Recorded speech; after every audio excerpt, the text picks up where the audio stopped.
This module on the workings of the Rotax DM9 Dynamotor focuses on the armature and the commutator, which is at the heart of this instrument.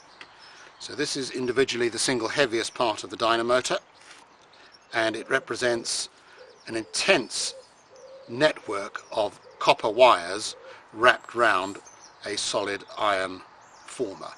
And it is the rotation of this inside of the magnetic field created by the coils inside the casing that generates the electricity in generating mode, and that creates the power in starting mode.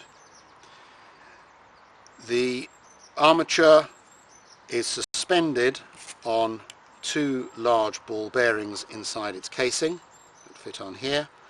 These are typically very robust indeed.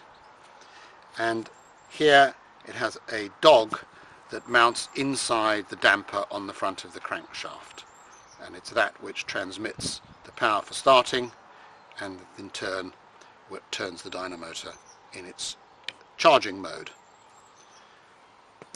In terms of the user, the most important part of the armature to consider is the commutator.